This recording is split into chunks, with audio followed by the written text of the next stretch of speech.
बेटा मेरा पति है। मतलब ये रिश्ता को तार तार करने पे लगे हुए हैं। हाँ, एकदम तार तार करके ही रहेंगे। मतलब माँ बेटा का रिश्ता तार तार कर दीजिएगा। तार तार करके ही रहेंगे, बोल तो रहे हैं कि बार बार की तार तार करके ही रहेंगे। मतलब यही आपका बेटा है? हाँ, मेरा बेटा यही है। और बेटा को ही पति का दर्जा दिए हुए हैं? दर्जा दिए हुए। కన్న కొడుకుని తాను పెళ్లి చేసుకున్నట్టు ఒక మహిళ చెప్తున్న వీడియో ఒకటి సోషల్ మీడియాలో తీవ్ర చర్చకు దారితీసింది. ఈ వీడియోను చాలా మంది సోషల్ మీడియా ద్వారా షేర్ చేసి ఓ తల్లి తన కొడుకుని పెళ్లి చేసుకుంది అంటూ కామెంట్లు పెడుతున్నారు. ఇంతకీ ఈ వీడియోలో నిజమెంత? వారిద్దరూ నిజంగానే తల్లి కొడుకులా? ఈ మధ్య సోషల్ మీడియాలో స్క్రిప్టెడ్ వీడియోలు చాలానే కనిపిస్తున్నాయి. ఇది కూడా అలాంటిదేనా? ఈ ప్రశ్నలన్నిటికీ సజక్ టీం సమాధానాలు వెతికింది. ఆ వివరాలు ఇప్పుడు చూద్దాం.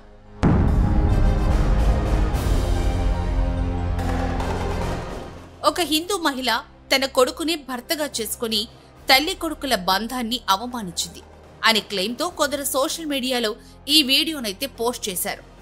ఎక్స్లో నేషనల్ ముస్లిం అనే అకౌంట్ నుంచి ఈ వీడియోని షేర్ చేసి ఒక సాంప్రదాయ హిందూ మహిళ తన సొంత కొడుకుని భర్తగా చేసుకుని తల్లి కొడుకుల బంధాన్ని నాశనం చేసింది. కొడుకుతో ఈ మహిళ ఆ వీడియోను మీరు చూడాలని కోరుకుంటున్నట్లయితే కామెంట్ చేయండి అని దారుణంగా క్యాప్షన్ కూడా పెట్టారు. ఇక అదే వీడియోను రిజ్వాన్ హైదర్ అనే ఎక్స్ అకౌంట్ నుంచి కూడా పోస్ట్ చేశారు. దీపక్ శర్మ అనే అకౌంట్ ను ట్యాగ్ చేసిన రిజ్వాన్ హైదర్ ఈ వీడియో విషయంలో దీపక్ శర్మను ప్రశ్నించారు. ఇతరుల మతం గురించి జ్ఞానాన్ని బోధించే చందాదోర్ దీపక్ శర్మ తన మతం గురించి మాత్రం నోరు మూసుకుంటాడు. ఇదిగో అతని మతం, ఇప్పుడు చెప్పు, ఆమె కొడుకే ఆమెకు భర్త అని నిలదీస్తూ క్యాప్షన్ పెట్టారు. बेटा मेरा पति है। मतलब ये रिश्ता को तार तार करने पे लगे हुए हैं? हाँ, एकदम तार तार करके ही रहेंगे। मतलब माँ बेटा का रिश्ता तार तार कर दीजिएगा? तार तार करके ही रहेंगे, बोल तो रहे हैं कि बार बार की तार तार करके ही रहेंगे। मतलब यही आपका बेटा है? हाँ, मेरा बेटा यही है। और बेटा को ही पति का दर्जा दिए हुए हैं? दर्जा दिए हुए। వీరు పోస్ట్ చేసిన వీడియోలో ఉన్న మహిళ తన పక్కనే ఉన్న యువకుడు తన కొడుకి అని అంటోంది. తాను తన కొడుకునే పెళ్లి చేసుకున్నానని చెబుతోంది.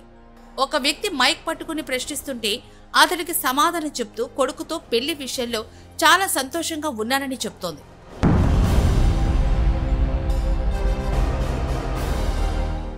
ఈ వీడియో నిజమా కాదా అని తెలుసుకునేందుకు మా సజక్ టీం ప్రయత్నించింది. ఆ వైరల్ వీడియోలోని కీ ఫ్రేమ్లను తీసుకుని గూగుల్ రివర్స్ ఇమేజ్ సెర్చ్ ద్వారా వెతకగా చాలా ఎక్స్, ఇన్స్టాగ్రామ్ లింకులు కనిపించాయి. అన్నింటిలోనూ ఈ వీడియోను పోస్ట్ చేసి హిందూ ధర్మాన్ని నిందిస్తుంటే దీనికి కొంతమంది కౌంటర్ ఇస్తున్నారు. మొత్తంగా ఇది రెండు మతాలకు చెందిన వారి మధ్య సోషల్ మీడియాలో గొడవకు దారితీసింది. అయితే అసలు ఈ వీడియోను మొదట ఎవరు పోస్ట్ చేశారు అనే విషయాన్ని కనుగొనేందుకు సజక్ టీం చాలా ట్రై చేసింది. కానీ ఎక్కడా ఒరిజినల్ వీడియో ఆచూకీ కనిపించలేదు. దీంతో యూట్యూబ్ ను జల్లెడ పట్టాం. చివరికి సద్దాం డే వ్లాగ్ అనే యూట్యూబ్ ఛానల్ ఒకటి కనిపించింది. ఈ ఛానల్లో వీడియోలు, షార్ట్స్ అన్ని వైరల్ అవుతున్న వీడియో మాదిరిగానే ఉన్నాయి. ఛానల్లో వీడియోలన్నీ పరిశీలిస్తే వైరల్ అవుతున్న వీడియోలో ఉన్న యువకుడు మహిళతో ఇంకా చాలానే వీడియోలు చేశారు. అన్నీ స్క్రిప్టెడ్ వీడియోలే. ప్రస్తుతం సమాజంలో జరుగుతున్న నేరాలు, ఘోరాలు, అక్రమ సంబంధాలు, హత్యలపై సెటైరికల్ గా వీడియోలు చేసి వ్యూస్ సంపాదిస్తున్నారు.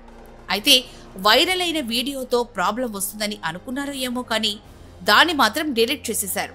అందుకే గూగుల్లో రివర్స్ ఇమేజ్ సెర్చ్ చేసినా ఈ ఛానల్లో వీడియో కనిపించలేదు. కాబట్టి తన కన్న కొడుకుని ఒక మహిళ పెళ్లాడింది అనే ప్రచారంలో నిజం లేదు. వాళ్ళిద్దరూ అసలు తల్లి కొడుకులే కాదు, ఒక స్క్రిప్టెడ్ వీడియోలో నటించారు అంతే. ఈ ప్రచారం ఫేక్.